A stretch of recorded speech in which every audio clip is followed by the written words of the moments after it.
In 1944, the most important financial decision in modern history was made. Before the meeting even started, 44 countries gathered at Bretton Woods to decide who would control the global financial system after World War II. But the outcome wasn't negotiated, it was already locked in, because one country arrived with something no one else had: 70% of the world's gold, the largest industrial machine in history, and the power of being the world's biggest creditor. Every other major economy was broken, indebted, or rebuilding. Britain was financially exhausted. Europe was in ruins. Germany and Japan were destroyed. So when the meeting began, the real decision had already been made. The dollar became the center of the global financial system. Every major currency was tied to it, and from that moment forward, America didn't just participate in the global economy, it controlled the rules of it. But here's what most people miss. That victory didn't begin in 1944, it was built over decades. Because before America took control, Britain held that same position. The pound sterling was the world's reserve currency. Global trade flowed through London. Even transactions between two unrelated countries often passed through British banks. This gave Britain extraordinary power. It could issue the currency the world depended on, effectively taxing global trade without force. America understood this system precisely, and instead of confronting Britain directly, it followed a calculated strategy. First, become the world's largest creditor. Second, accumulate gold, the foundation of monetary trust. Third, build alternative financial infrastructure. Fourth, wait for Britain to exhaust itself financially. And finally, at the moment of maximum weakness, rewrite the system. That moment was Bretton Woods, and the transition didn't happen gradually. It snapped. China doesn't need to defeat America. It just needs to replace the dollar. And here's the part most people don't realize. That process has already started. Right now, nearly half of the world is actively reducing its dependence on the dollar, not abandoning it overnight, but slowly, deliberately, and in ways that don't make headlines. Because on the surface, nothing looks wrong. The dollar still dominates global trade, it still accounts for about 59% of global reserves, it still feels untouchable. Which is exactly why this shift is so dangerous, because reserve currencies don't collapse when everyone expects them to. They weaken quietly, while confidence still looks intact. And that raises a question most people aren't asking. If the United States is still the strongest economy in the world, why is the dollar losing ground at all? Because this isn't the first time a dominant currency has faced this kind of pressure. A century ago, Britain controlled global finance in the exact same way. The pound sterling was the world's reserve currency. London was the center of global trade. Even transactions between unrelated countries were routed through British banks. That gave Britain extraordinary power. It could issue the currency the world depended on, effectively extracting value from global trade without direct force. But that system didn't collapse overnight. It was replaced. But here's the part that should concern you. The last time this happened, the dominant currency didn't fall because it was weak.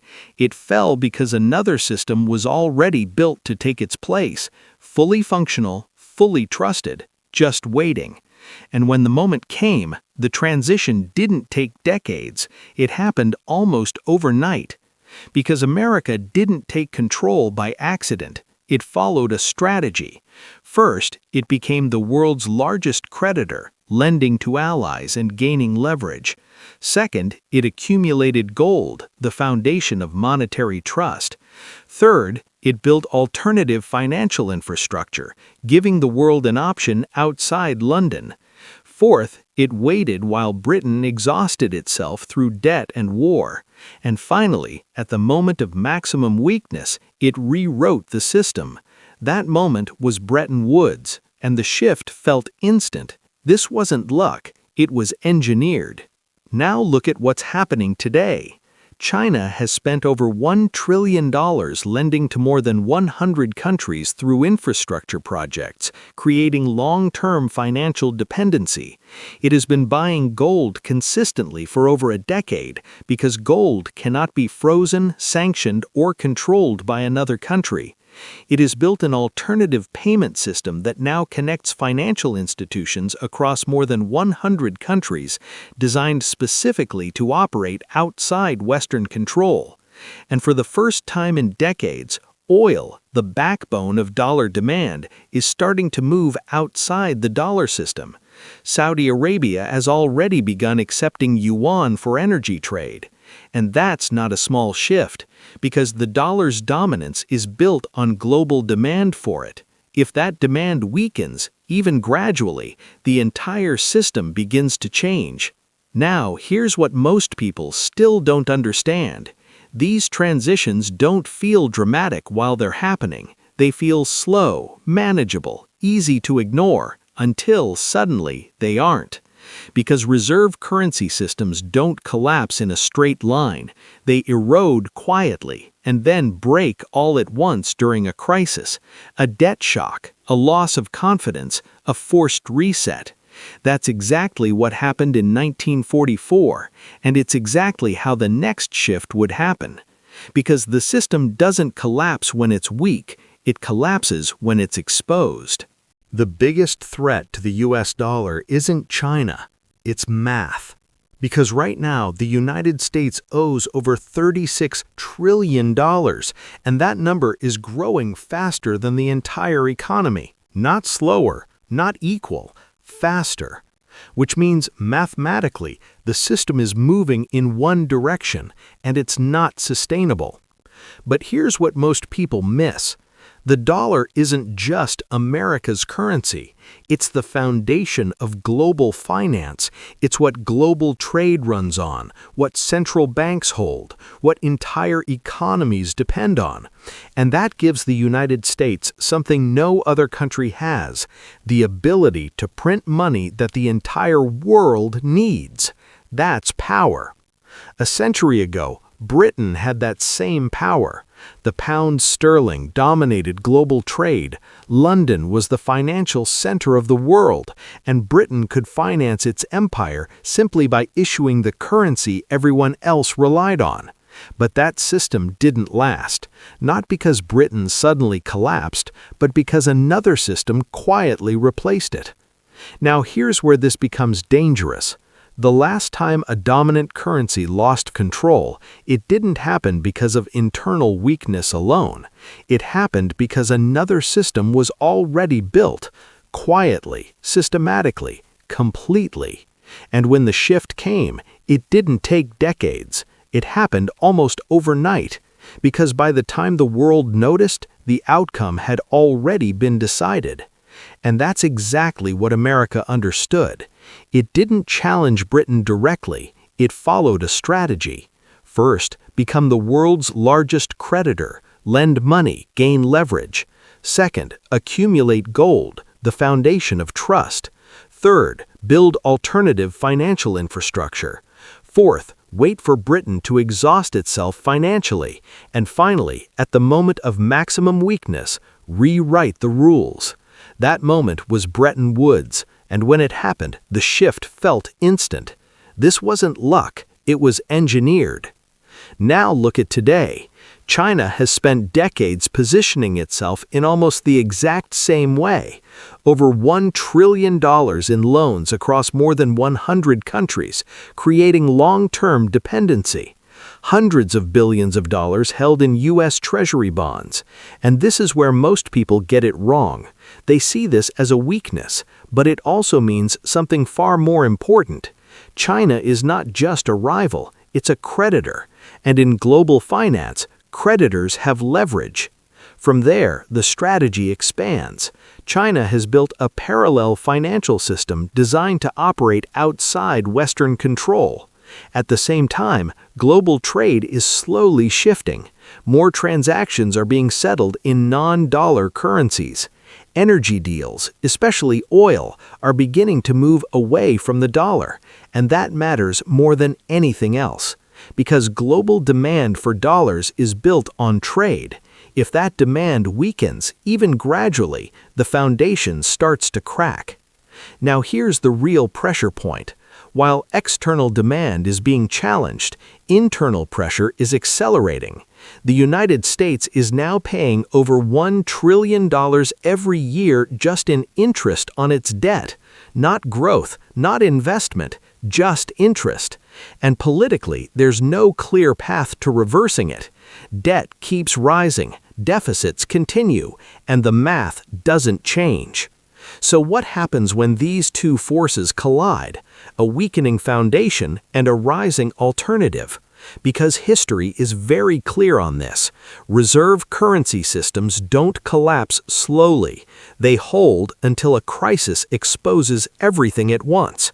A loss of confidence, a financial shock, a forced reset. That's what happened in 1944, and when it happens again, the outcome won't be decided in that moment. It will already be determined by who prepared in advance. So the real question isn't whether change is coming, it's this: when the reset happens, who writes the rules? The dollar won't lose dominance slowly. It will lose it in a single moment. And the uncomfortable truth is, that moment has already happened once before. In 1944, as World War II was still unfolding, world leaders gathered at Bretton Woods to design the future of global finance. But the outcome wasn't really being decided there. It had already been decided years earlier. Britain proposed a neutral global currency, the Bancor, so no single country could control the system. America rejected it, not because it wouldn't work, but because America had something better: control.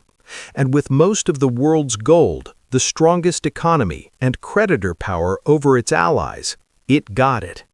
The dollar became the center of the global financial system.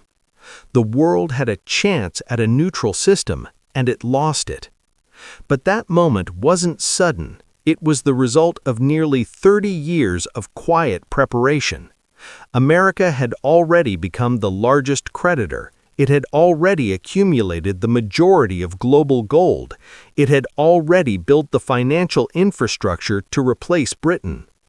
By 1944, the transition wasn't beginning. It was being finalized. Now here's the part most people are missing. What if that same 30-year buildup is happening again, right now? Because China has spent decades positioning itself in almost the exact same way.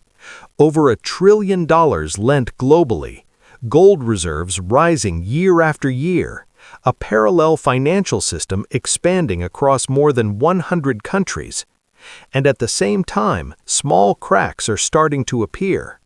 Oil trades settling outside the dollar, Russia shifting entire trade flows away from it, emerging economies reducing dependence, quietly but consistently.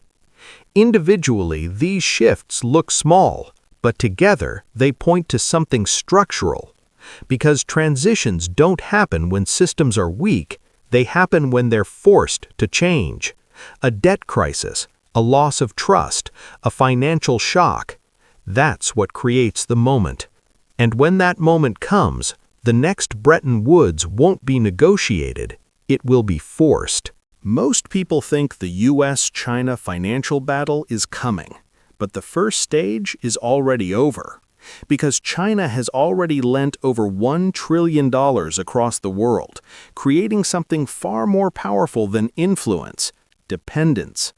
And in global finance, control doesn't come from military strength. It comes from who the world owes. Countries don't need to be conquered. They just need you to owe you. At the same time, China has been building credibility, stockpiling gold, learning from sanctions, preparing for a system where trust matters more than alliances. And quietly, it's building alternatives, new payment systems, new trade agreements, less reliance on the dollar. While the U.S. faces rising debt and political gridlock, China is doing something simpler: waiting. Because the final step isn't to fight the system, it's to replace it at the exact moment it breaks.